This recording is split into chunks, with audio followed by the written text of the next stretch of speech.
जिस टॉपिक पर बात कर रहे थे आपके कोर्स की असिस्टेंट योगा इंस्ट्रक्टर की, तो हम लोगों ने last time free yoga sessions के बारे में डिस्कस किया था। यानी अगर हमको योगा सेशन कहीं ऑर्गेनाइज कराना है तो उससे पहले हमें क्या क्या चीज़ें करनी पड़ती हैं, फिर आप कर सकते हो जो असिस्टेंट योगा इंस्ट्रक्टर है उसकी रिस्पॉन्सिबिलिटीज़ क्या होती हैं योगा शुरू होने से पहले, जो प्री योगा सेशंस में उसको क्या क्या चीज़ें करनी चाहिए, ठीक है, और क्या क्या नहीं करनी चाहिए। तो प्री योगा सेशंस हमने लास्ट वीडियो में डिस्कस किया था, इस बारे में हम लोग डिस्कस करेंगे योगा सेशन के बारे में। जो असिस्टेंट योगा इंस्ट्रक्टर होता है उसकी क्या क्या रिस्पॉन्सिबिलिटीज होती है और उसको क्या करना चाहिए क्या नहीं करना चाहिए। तो आज का हम लोग का टॉपिक यही रहेगा, योगा सेशन और योगासन, ठीक है। ये सेकेंड पॉइंट था आपका, इसमें हमको क्या क्या चीज़ें करनी चाहिए क्या क्या नहीं करनी चाहिए। तो एक बार फिर से पीछे का डिस्क्रिप्शन करते हैं। जैसे प्री योगा सेशंस में था, अगर हमारे पास कोई हमको ऑर्गेनाइज कराना है तो उसके लिए हमें स्टूडेंट चाहिए, कैंडिडेट चाहिए जिनका योगा सेशन में पार्टिसिपेट करवाएंगे। तो वो जो स्टूडेंट्स आएंगे हमारे पास उनका रजिस्ट्रेशन करना, उनको बताना उनका किस टाइम पे शेड्यूल है, कब उनका योगा सेशन है, कितने दिनों के अंतराल में है, कब नहीं है, और उनको क्या क्या चीज़ें पहन के आनी क्या क्या चीज़ें नहीं पहन के आनी है, और कैसे हम सेशन को सक्सेसफुली रन कराएंगे और कैसे वो आपके लिए बेनिफिट होगा। जबकि इस सेशन में हम लोग जो बात करेंगे, इस सेशन में बात होगी योगा सेशन शुरू हो गया है, अब उसमें जो असिस्टेंट योगा इंस्ट्रक्टर होता है उसकी क्या क्या रिस्पॉन्सिबिलिटीज होंगी। तो उसमें पॉइंट वाइज चीज़ें हैं। जैसे फर्स्ट पॉइंट आप लोग का दिया हुआ है, उसके बारे में डिस्कस करते हैं। फर्स्ट पॉइंट है आपका इस तरह से संवाद करना जो कि सांस्कृतिक, धार्मिक, पीडब्ल्यूडी, दिव्यांगजन और लिंग संवेदनशीलता को न दर्शाता है, और जब भी आवश्यक हो तो संचार पैटर्न को संशोधित करना। अब इसमें कुछ पॉइंट्स आ गए हैं, जैसे आप बोलते हैं सांस्कृतिक,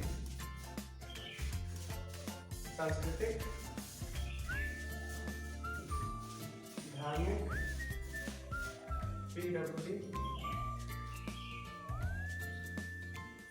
पीडब्ल्यूडी और दिव्यांगजन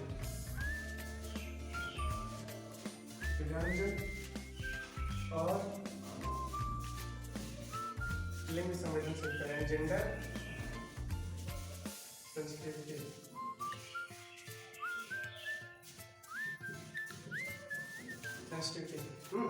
तो सबसे पहले बात करते हैं संचार, यानी संवाद करना। तो संवाद करना सिंपल सा है, अगर हम किसी से बातचीत करते हैं तो उसका हमारा कम्युनिकेशन का स्किल्स क्या होनी चाहिए, कैसे हमको बात करनी चाहिए। तो सबसे पहले अगर हम एज ए योगा इंस्ट्रक्टर हैं या फिर एज ए योगा ट्रेनर, तो हम अगर योगा सिखा रहे हैं या फिर हम खड़े होकर चीज़ों को व्यवस्थित कर रहे हैं योगा शुरू होने पर, तो उसमें हम क्या क्या करेंगे। तो सबसे पहली चीज़ है आपकी जो भाषा शैली होगी उसमें हम कहीं भी सांस्कृतिक किसी पर्टिकुलर कल्चर के बारे में, धर्म के बारे में उस तरीके की चीज़ें नहीं बोलेंगे कि ये वाला धर्म हमारा अच्छा है और वो वाला धर्म बुरा है। अब ये हम करेंगे क्यों नहीं, क्योंकि जहाँ पर हम योगा सेशन कराएंगे वहाँ पे हमारे पास कुछ, आपके पास हर कास्ट के होंगे, कुछ हिंदू होंगे, कुछ मुस्लिम होंगे, सिख होंगे, ईसाई होंगे। तो जब सभी तरीके के लोग आपके यहाँ मिलेंगे तो वहाँ पर क्या होगा, आप अगर किसी एक जेंडर को बहुत अच्छा बताओगे जबकि दूसरे जेंडर को बहुत नीचा दिखाओगे तो वहाँ पर होगा क्या, एक पक्ष मेल हो सकता है खुश हो जाए, लेकिन दूसरा पक्ष क्या होगा, डरा जाएगा। तो आपका जो काम हुआ है सार्वजनिक, आपको लोगों को बांध के रखना है, ना कि उनको किसी एक को उनको पकड़ना है, ठीक है। तो वहाँ पे हमारे पास बहुत सारी चीज़ें पॉसिबिलिटी जाती हैं। तो जो आपका बातचीत करने का तरीका होता है, किसी कल्चर को, धर्म को अच्छा नहीं बोलेंगे, ना तो किसी कल्चर या धर्म के बुराई करेंगे। आप सार्वभौमिक बात करिए, यूनिवर्सली क्या चीज़ें होती हैं क्या नहीं होती हैं, ठीक है। जैसे अगर आप बात कर लो, आप अगर हिंदू हैं, अगर योगा सेशन में जा रहे तो बोलेंगे कि इनका दिवाली का त्यौहार अच्छा होता है, जबकि मुस्लिमों में आपका ईद का त्यौहार अच्छा नहीं होता। अब इसमें होता क्या है, कहते हैं दिवाली हम लोग कुछ नहीं करते, दोस्तों के साथ प्यार बांटते हैं और गिफ्ट लेते हैं, जबकि ईद पे क्या होता है, हम लोग उसको बकरे की बलि देते हैं।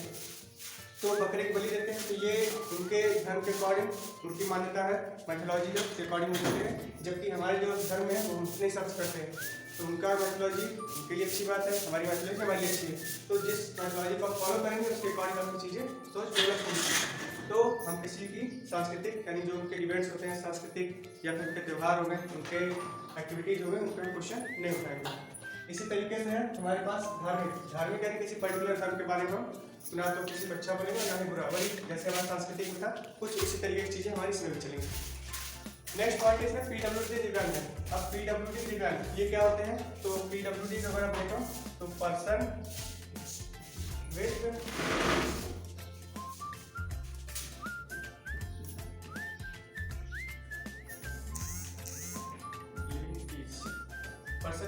डिसेबिलिटीज या फिर जिसको आप शॉर्ट में बोलते हैं दिव्यांग है। पहले इनको हम एक नाम से जानते थे, इनको बोलते थे क्या, विकलांग। तो विकलांग आपका संवैधानिक शब्द हो गया है, उसको हम नहीं यूज़ करते हैं। जब आपकी गवर्नमेंट आई थी 2014 में हुई, तो वहाँ पे दिव्यांग वर्ड को विकलांग वर्ड को दिव्यांग में कन्वर्ट कर दिया गया कि आप किसी को भी विकलांग नहीं बोलेंगे। इनके अंग दिखते नहीं हैं लेकिन होते हैं, तो आप उनको दिव्यांग बोलेंगे, ठीक है।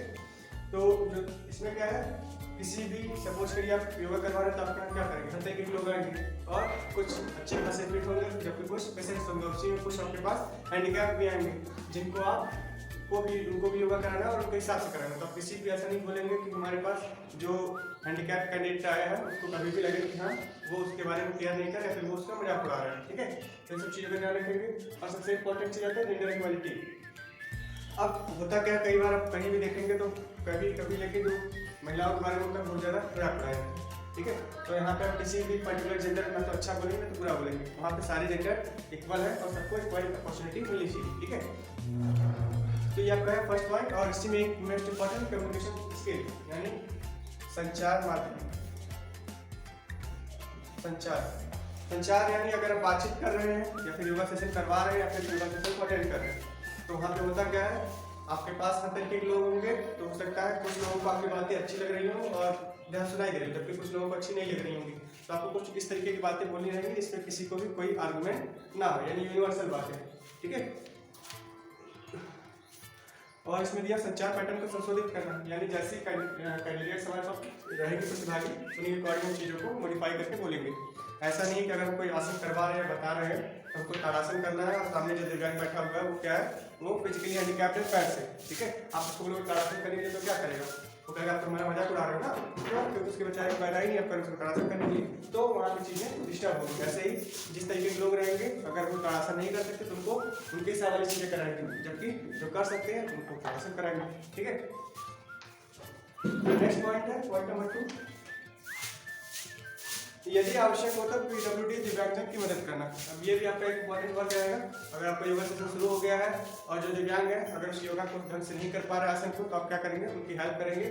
ये आसन ऐसे होता है, ये आसन इस तरीके से होता है, और जहाँ तक कोशिश करेंगे उसी तरीके का आसन रखेंगे जिसमें वो बड़े आराम से अपनी चीज़ों को देख के कर सकें, ठीक है। फिर अगर नहीं कर पाते हैं तो आपको सभी को देखते हैं, उनको जहाँ तक हो सके मदद करेंगे, उनको योगा सेशन को सक्सेसफुली अटेंड करेंगे। दूसरा पॉइंट आता है योग से शुरुआत करते हैं आवाज़ के साथ करना, क्योंकि यह एक अनुकूल वातावरण बनाता है। अब ये क्या है, ये सबसे इंपॉर्टेंट पार्ट होता है योगासन का। आप कहीं भी योगासन करवाएंगे या फिर योगा सेशन ऑर्गेनाइज कराएंगे, तो वहाँ पे जब भी आपका ट्रेनर आएगा तो सबसे पहले क्या होगा, आपका प्रार्थना या आह्वान से शुरू होगा। प्रार्थना आपके योगा बहुत सारे दिए हुए हैं, सबसे कॉमन आपका होता है गायत्री मंत्र, ओम भूर्भुवः से स्टार्ट कर लेते हैं, उसके अलावा बहुत सारे होते हैं। आह्वान क्या होता है, आह्वान आप कर सकते हो जैसे यूनिवर्सल लाइफ होती है कि हम भारत हमारा देश है, समस्त भाई बहन है और विश्व में शांति रहे, ठीक है। तो इस तरीके की जो लाइनें होती हैं वो आपकी कहलाती है आवाहन, यानी हम सभी को सार्वजनिक तरीके से एक साथ जोड़ते हैं और जिससे एक पॉजिटिव एनर्जी बनती है और आपका योगा सेशन अच्छे से रन करता है। इसी में अगला है आपका पॉइंट नंबर 4, अब योग अभ्यास को आराम से प्रदर्शित करना। ये भी इंपॉर्टेंट पॉइंट है, यानी अगर आप योगा करवा रहे हैं तो वहाँ पे आपको चीज़ें ध्यान देनी पड़ेगी जो योगा हम बता रहे हैं। तो ऐसा ना हो कि बहुत तेज कर रहे हो, आगे वाले देख के कर लें, या फिर जो पीछे वाले बैठे उनको चीज़ें दिखाई ना दे और उनको समझ भी नहीं कैसे क्या हो। सपोज करिए कोई आसन करा रहा है जिसे हमको नीचे बैठना है, यानी सर हमारे ऊपर धीरे नीचे गया, अब जब नीचे गया तो पीछे देख रहा है, पीछे देखने तो आप कब उठ गए क्या बोल रहे हो, अगर उसको आवाज़ सुनाई दे तो क्या करेगा, वो बैठे ही रह जाएगा, तो वहाँ पर चीज़ें आपकी डिस्टर्ब होंगी। तो कुछ इस तरीके से योगा करें और स्लोली और लाउड इतना बोले कि सबको आवाज़ क्लियर जाए और वो स्टेप्स को फॉलो करते हुए योगा को आराम से कर लें, ठीक है। तो इसलिए जो भी योगासन कराएंगे या फिर जो भी इंस्ट्रक्शंस देंगे हम, वो आपके स्लो और लाउड हो, जिससे कि आराम से सबको लोगों कर रहे, ठीक है।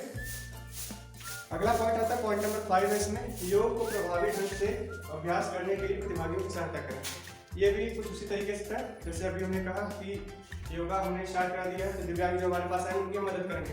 तो जब हम दिव्यांग की मदद करेंगे तो उसमें होगा क्या, हमको जो आपके पास अदर कैंडिडेट्स होंगे, अगर दिव्यांग नहीं है तो वो भी नहीं कर पाते, तो हमको सभी की मदद करनी होगी। तो आपके योगा सेशन जितने भी लोग हैं जो नहीं कर पा रहे हैं, जिनको इश्यू हो रहा है, आप उनके पास जाकर उनको इश्यूज को सॉल्व करके उनको योगा करना बताएंगे, ठीक है।